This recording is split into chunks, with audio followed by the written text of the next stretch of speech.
Just want to go live for a minute, and because tomorrow or Tuesday rather, we're doing live coverage of the State of the Union address. Hey, what's up? And hold on 1 second. I'm just gonna let people know that we're live. What's up? Progressive voices, left is best. Um, yeah, basically, I think So this week, Thursday, is going to be the full TMBS show versus Tuesday because we're doing the coverage of the State of the Union. I had hoped that basically Trump would keep the government shut down for a few more days so we could fucking skip this motherfucker's State of the Union. What's up? Hey guys, I'm going to take a few questions at some point, but I just did want to touch on this real quick because I think, because this is a weekly show, and I covered Venezuela Thursday on the Majority Report. If you haven't seen that yet, both of those interviews, Brian Mayer on Brazil, Eva Gollinger on Venezuela, those are both major, really, really important interviews. And I just want to say that, I think everybody probably who follows me in the circles I'm in, we understand what is happening in Venezuela and what it is. It's a coup. It's backed by the United States. It's been relentlessly sort of put into place by essentially high intensity U.S. economic warfare going back to the 2002 failed coup in Venezuela. I don't know how many people are familiar with that, but you should look it up. The military and a group of oligarchs actually deposed Hugo Chavez and had him in jail for a couple of days. And it was overturned by an uprising in the streets and actually by army officers salutations, who helped bring Chavez back to the presidential palace. And ever since then, under Bush, under Obama, and certainly under Trump, there's been really ruthless, across the board and targeted economic sanctions on Venezuela. This combined with oil prices going down and let's be real, definitely corruption and incompetence in some aspects of the Bolivarian leadership have put the Venezuelan political experiment, the Bolivarian revolution, in a problematic place. But the bottom line is that, first of all, this has been in the making through that high intensity warfare that the United States and others have engaged in for the past couple of decades, in fact. And now you have this guy promising and threatening a military coup, and military action. So I have to say, I find people playing some type of sort of false equivalency or trying to have like some type of nuanced position over a raw use of U.S. power to depose a government is disgusting and disturbing. I think obviously Ro Khanna led the way with how he spoke about the coup, how unequivocal he was. It's good AOC followed him. It's good Ilhan Omar followed him, although even some of the way she framed it, I didn't like, because I think that, she still used some of the language of like, well, we don't have money for this or something like that, or it's a bad use of resources. I really think that anti-intervention, anti-imperial coup has to be a first order priority. And it needs to be fundamental to our foreign policy. And I hope now that people will also see, no, a tweet isn't good enough. AOC should definitely do more. Although Ro Khanna has led the way, but now there's going to need to be like a letter. There's going to need to be an initiative in Congress. And this is going to be definitely warfare inside the Democratic Party, because most quote unquote mainstream Democrats have come out in support of this coup. And it's obviously extraordinary. I mean, definitely think about Dick Durbin the next time he's doing some sanctimonious rant about Russia, the fact that he backed an illegal removal of a president. And again, the alternative that has been outlined by Mexico, by Uruguay, by the Vatican, by Spain and France is let's have negotiations, let's de-escalate, and let's have a really serious process here. Yeah, Elan did, and she did really well. There was just one frame that she had in one of her tweets, which I was a little bit concerned about. Just in terms of like, you got to oppose this as a first order thing, not just as a question of resources.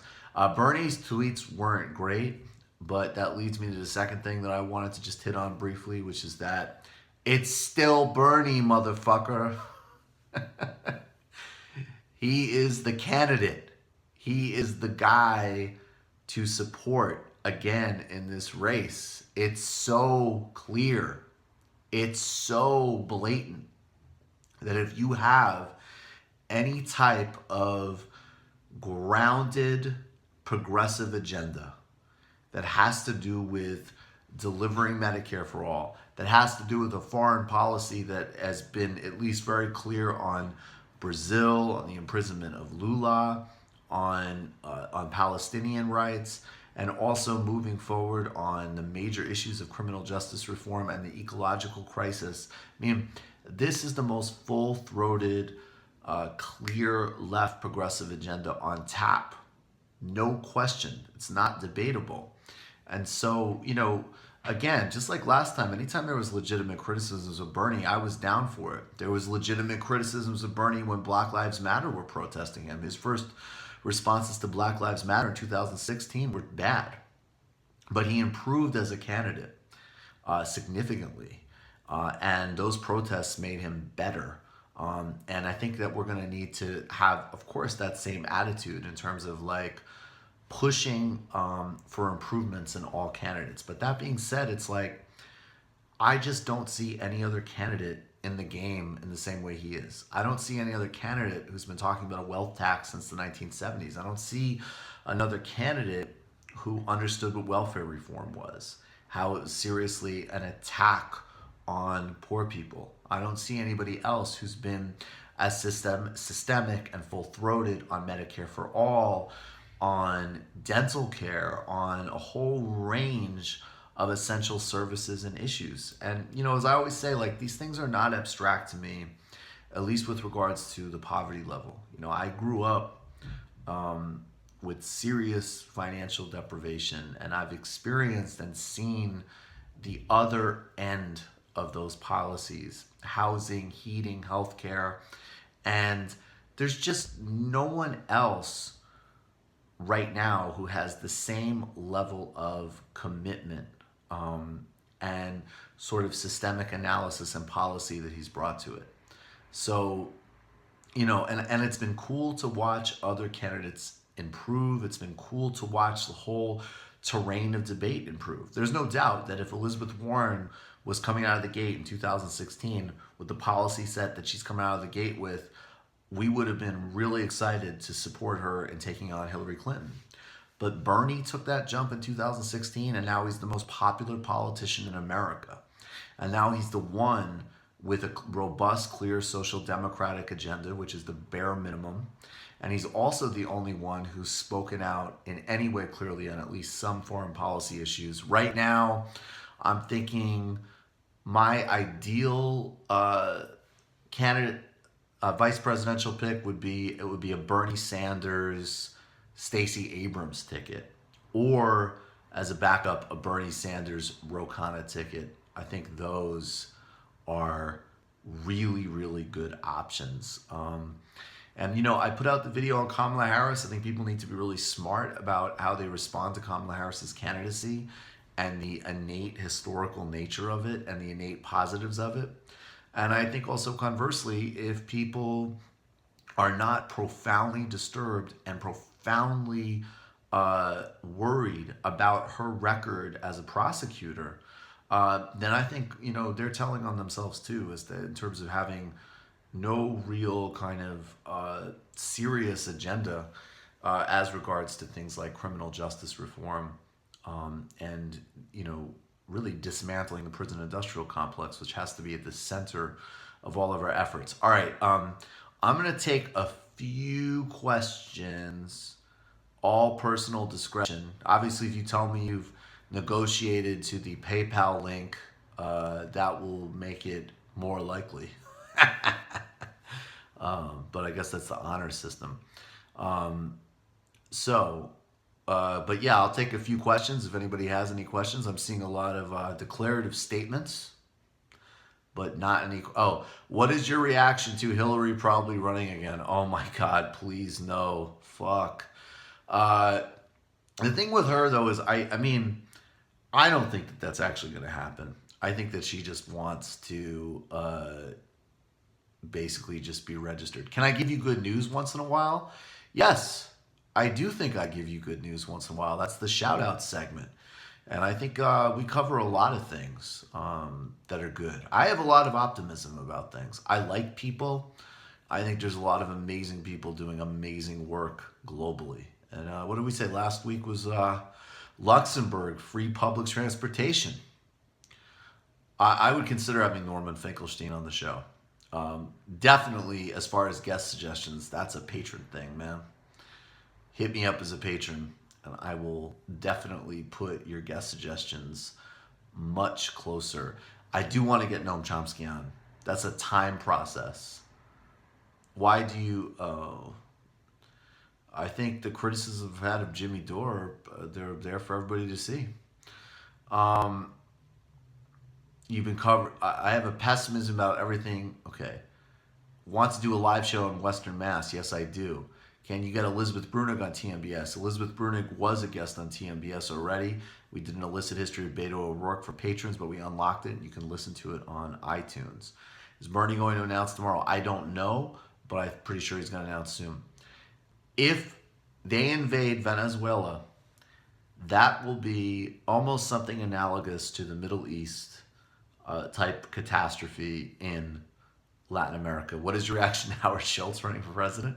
I mean, one part of me wants this guy to waste a ton of money and get his ass kicked. But on the other hand, just the narcissism of it, and even the fact that there's like a 2% chance that he could throw the election and help Trump get reelected is just so disgusting. So I'm somewhere in between amused and disgusted. What do you think of the Jordan Peterson all beef diet? I think it's probably not healthy. I don't even know about that guy. I mean, hello from Michael from Nigeria via the UK. Hey, I don't know why Sam thought Bernie wasn't running. Have Michael Bloomberg on TMVS. Telling you, become a patron if you want to give me guest recommendations. CNN floated that there might have been 4 prominent people on the 2020 ballot. I don't know. It's possible. Best 1990s hip hop album, Illmatic. Closely followed by Ready to Die. Those would be the 2 best. Hey from New Zealand. Hey, what's up? If you're seriously struggling with anxiety and depression, I definitely recommend things like meditation and looking at your diet. But that's something, again, I could speak from personal experience. Speak to somebody. Get help. And try to surround yourself with good community and people you can really trust. Hi from Minneapolis. What's up? I'm going to have to get back on the best diplomatic. That's a good question. I would love to get J. Cole on the show. J. Cole and Cardi B would be very obvious TMBS guests. I'm not talking about supporting Maduro. I'm talking about opposing a coup. That's first and foremost. That is first and foremost. The guided meditations are going to be really fun. I love you back. Bodega Boys would be great guests. Psychedelics should be legal and they should be used in psychiatric and spiritual settings. Michael Pollan book on this is great. Book recommendation, People's History of the Third World by Vijay Prashad. That's a great book. And I would definitely recommend that everybody become patrons and listen to all of our illicit histories and idea primers, because those are going to give you a for real context for understanding how the globe works. All right, guys, I just wanted to check this in. Remember, this week it's Thursday for the full show. Tuesday, obviously, is the usual day. Thursday is going to be the full show this week. Bill Fletcher Jr. We're talking about the uprising in Sudan. Amishal Cabral. I think possibly also the uprisings in Zimbabwe. The first part of the show is going to be dedicated to a cross between Venezuela and probably responding to whatever the dumb fuck said during the State of the Union. In the post game, I did a hit on Israeli television with some wild right wing Mayo brain motherfuckers. So we'll talk about that. Probably touch on Kamala announcing. I think in some ways, I've already kind of said what there is to say about Kamala announcing, frankly. And you guys, if you haven't already, become a patron of the Michael Brooks Show, patreon.com/TMBS. We are getting close to our first 2,000 goal. And we are still figuring out how to get the YouTube channel monetized, which is insane and ridiculous. YouTube's running some bullshit on us. So in the meantime, donate to our PayPal link to keep the YouTube going. Lula Livre, peace and love. Left is best. Thanks, guys. You're the best.